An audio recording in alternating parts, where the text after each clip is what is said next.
Hello student, welcome to my new video. आज के video आप सभी के लिए बहुत ही ज़्यादा इंपॉर्टेंट है क्योंकि आज के इस वीडियो में हम एक न्यू चैप्टर को स्टार्ट कर रहे हैं जो है क्लास 11th फिजिक्स का। अब फिजिक्स का हम तीसरा चैप्टर पढ़ेंगे जो है सरल रेखा में गति। याद रखेंगे इस चैप्टर का यह इंट्रोडक्शन क्लास है, हम कह सकते हैं पहली क्लास है। पहली क्लास जो होती है वो पूरी तरीके से हम इसका परिचय जानेंगे। इस चैप्टर के बारे में जितने भी बेसिक बातें हैं उन सभी को हम जानने का प्रयास करेंगे। तो याद रखेंगे एनसीईआरटी पैटर्न पे आधारित पूरी तरीके से हम आपको सब कुछ बताएंगे, तो ये सभी बोर्ड के स्टूडेंट इससे पढ़ सकते हैं। एकदम बेसिक से हम लेकर चलेंगे जी। तो चलिए हम स्टार्ट करते हैं। मैं स्टार्ट करने से पहले सिर्फ एक बात कहूँगा, कॉपी पेन लेकर बैठिएगा। सीखते हुए, समझते हुए और प्लस नोट डाउन करते हुए आपको आगे बढ़ना है, ठीक है ना? इतना काफ़ी है जी। चलिए तो हमारा पहला यहाँ पे क्वेश्चन आता है, क्या आता है? परिचय।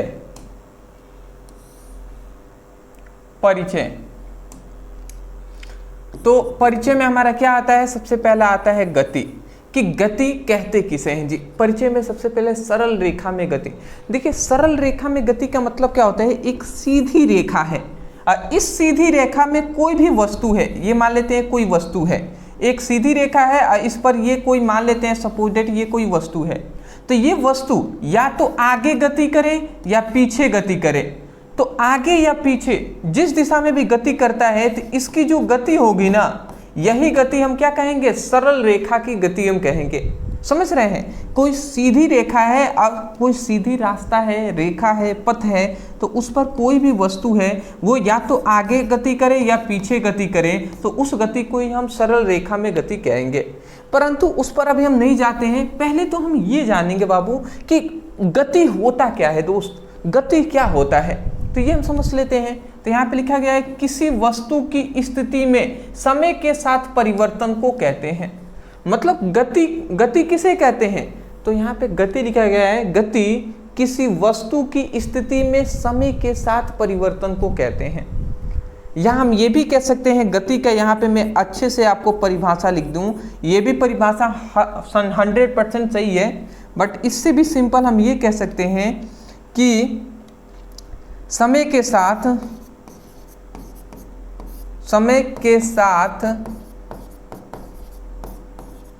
वस्तु की स्थिति में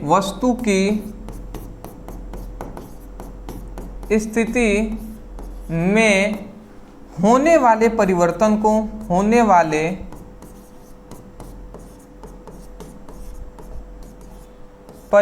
को क्या कहते हैं? गति कहते हैं।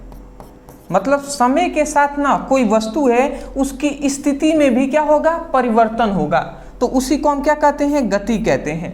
जैसे कि मैं अगर एग्जांपल से समझाऊं तो ये कोई रास्ता है, ठीक है ना? सपोज दैट ये एक पथ है, एक रास्ता है।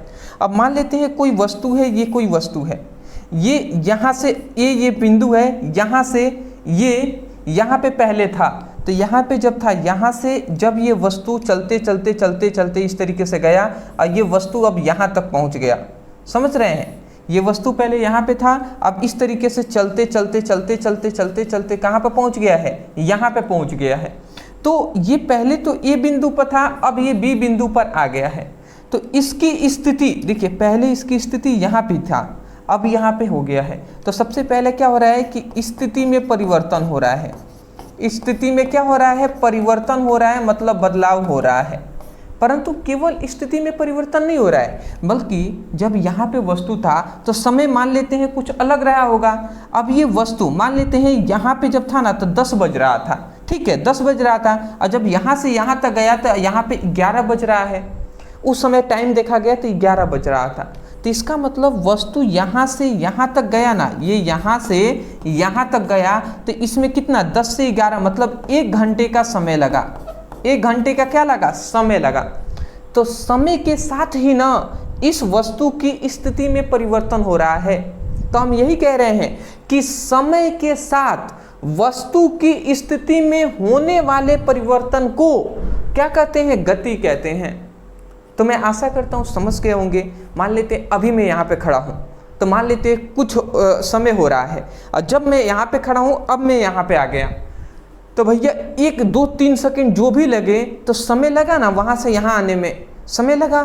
तो जाहिर सी यही बात हम कह रहे हैं कि समय के साथ हमारी स्थिति में परिवर्तन हुआ। पहले वहाँ पे थे, अब यहाँ पे आ गए। तो समय के साथ स्थिति में जो परिवर्तन होता है उसी को हम क्या कहते हैं, गति कहते हैं। मैं आशा करता हूँ समझ गए होंगे आप, ठीक है ना। चलिए यहाँ पे 2-3 पॉइंट्स है जो हमने लिखा हुआ है, जिसको याद करना आपको लिए जरूरी है।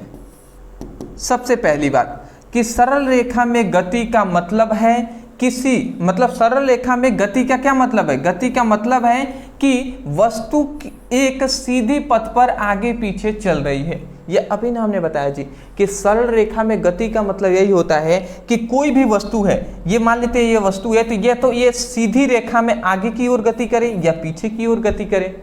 तो वही लिखा गया, सरल रेखा में गति का मतलब है कि वस्तु एक सीधी रेखा में आगे पीछे चल रही हो, उसे हम सरल रेखा में गति कहेंगे। और दूसरा हमारा पॉइंट क्या है, इस अध्ययन में हम गति की मूल बात जैसे स्थिति, विस्थापन, वेग, त्वरण समझेंगे।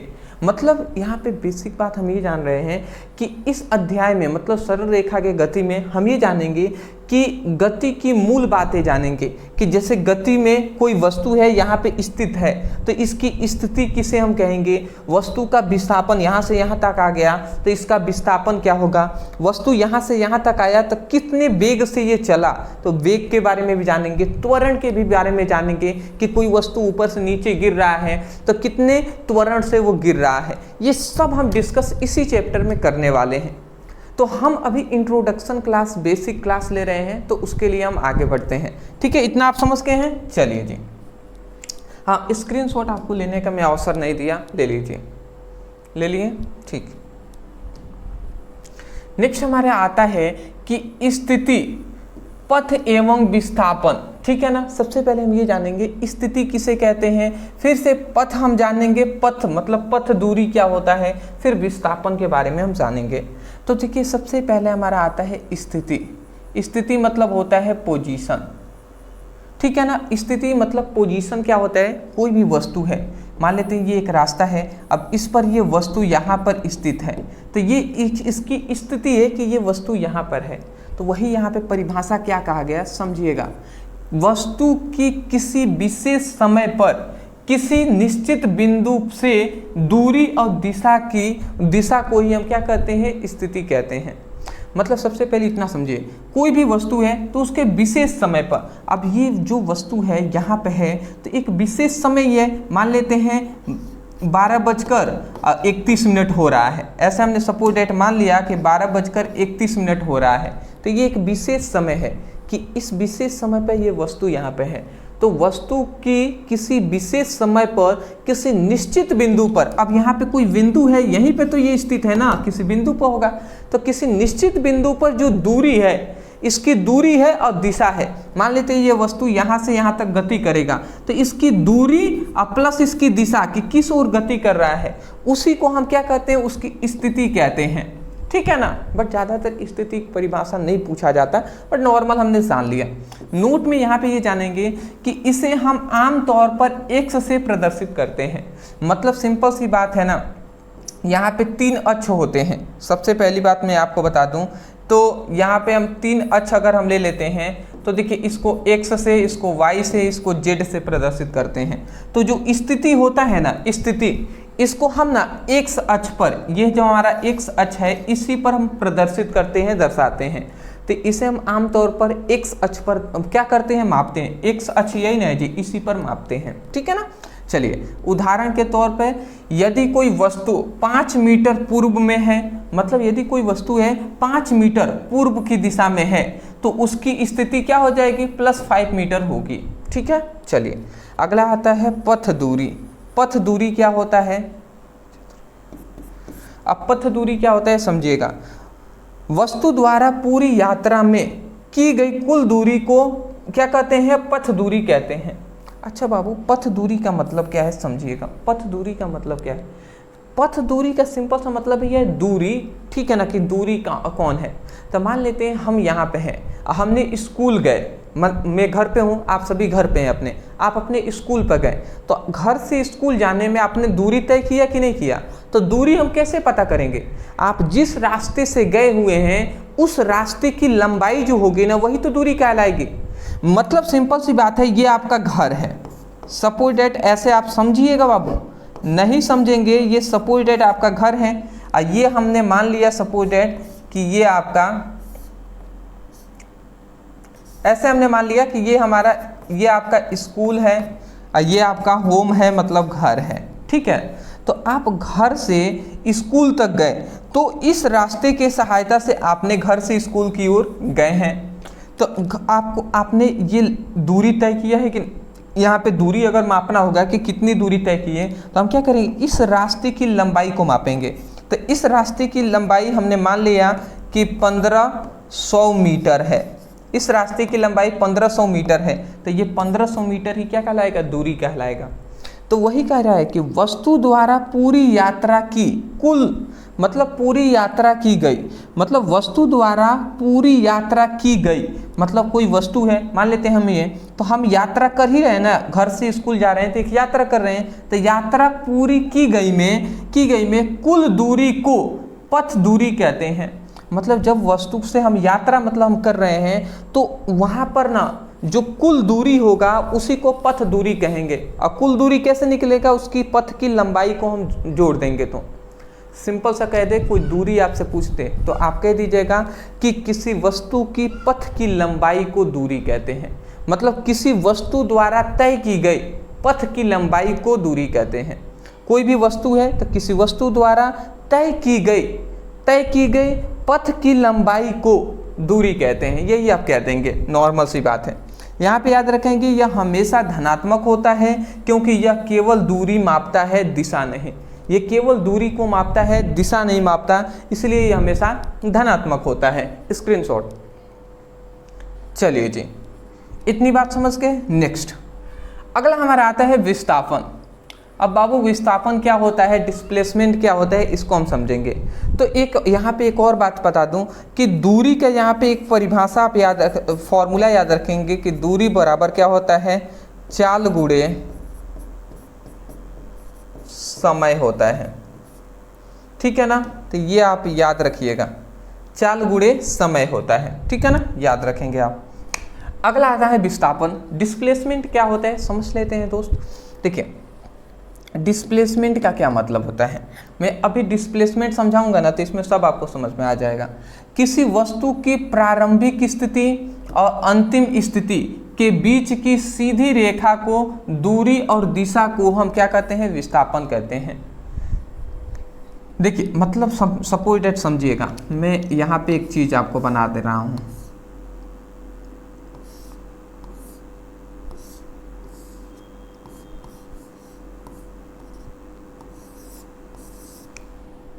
देखिए ये सपोज दैट आपका घर है, ठीक है ना। अब घर तक से आपका ये रास्ता निकला, इस तरीके से ये रास्ता गया हुआ है और यहाँ पे क्या है, आपका स्कूल है। यहाँ पे क्या है बाबू, यहाँ पे आपका स्कूल है।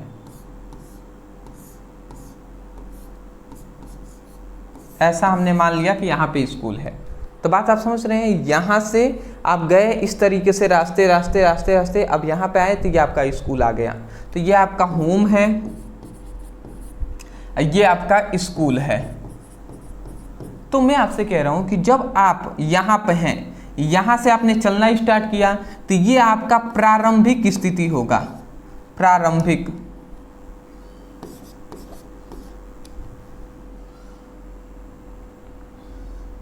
ये आपकी क्या होगी, प्रारंभिक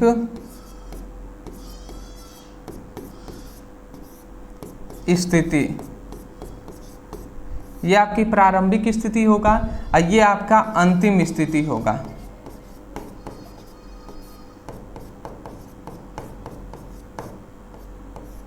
ठीक है, तो ये हमारा क्या होगा, प्रारंभिक स्थिति, ये हमारी अंतिम स्थिति होगी। इतनी बात आप समझ गए ना। तो अब बाबू ध्यान से समझेंगे, ये हमारी प्रारंभिक स्थिति, ये अंतिम स्थिति। तो हम विस्थापन किसे कहते हैं, तो याद रखेंगे कि किसी वस्तु द्वारा, कोई वस्तु ही है ना, कोई वस्तु ही है, कोई व्यक्ति है या वस्तु है, वही इस रास्ते से इस तरीके से गया है या यहाँ तक पहुँचा है, ठीक है ना। तो किसी वस्तु द्वारा तय की गई, मतलब किसी वस्तु की, ध्यान से समझेंगे, कोई भी वस्तु है तो किसी वस्तु की प्रारंभिक स्थिति और अंतिम स्थिति के बीच की न्यूनतम दूरी को, यहाँ पे एक चीज याद रखेंगे, आप बहुत तरीके से परिभाषा करते हैं, न्यूनतम दूरी को, ये शब्द याद रखेंगे, न्यूनतम दूरी को हम क्या कहेंगे, विस्थापन कहेंगे। मतलब किसी वस्तु की प्रारंभिक स्थिति और अंतिम स्थिति के बीच के न्यूनतम दूरी को या न्यूनतम पथ की लंबाई को हम क्या कहते हैं, विस्थापन कहते हैं। समझ गए। जैसे कि ये एक रास्ता है, इतना घुमाकर हम सीधा यहाँ से एक रास्ता खींच देते हैं, ये से यहाँ तक, ये एक हमने रास्ता खींच दिया शॉर्टकट। तो ये जो शॉर्टकट रास्ता है ना, यही क्या कहलाएगा, हमारा विस्थापन कहलाएगा, वेलोसिटी कहलाएगा। समझ रहे हैं, यही विस्थापन कहलाएगा जी। तो देखिए ये एक लंबा रास्ता है और ये एक छोटा सा रास्ता हो गया। तो वही हम कह रहे हैं कि किसी वस्तु की प्रारंभिक स्थिति और अंतिम स्थिति के बीच की न्यूनतम पथ की लंबाई को, न्यूनतम मतलब कम है, कम रास्ता है कि नहीं, मतलब न्यूनतम मतलब होता है कम, तो न्यूनतम पथ की लंबाई को हम क्या कहते हैं, न्यूनतम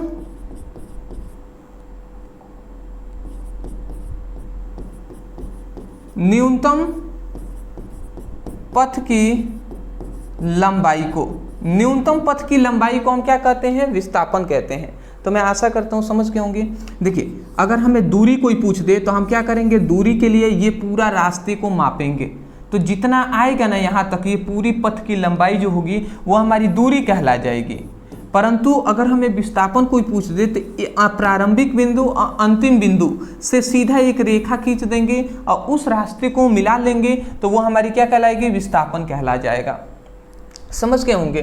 तो किसी वस्तु की प्रारंभिक स्थिति और अंतिम स्थिति के बीच की सीधी रेखा की दूरी और दिशा को हम विस्थापन कहते हैं। सीधी रेखा केवल यहाँ तक भी बोल देंगे ना, सीधी रेखा को, सीधी रेखा या सीधी रेखा की लंबाई को, सीधी रेखा की दूरी को या लंबाई भी आप कह सकते हैं कि सीधी रेखा की दूरी को यहाँ से यहाँ तक कहने के बाद दूरी को क्या कहते हैं, विस्थापन कहते हैं।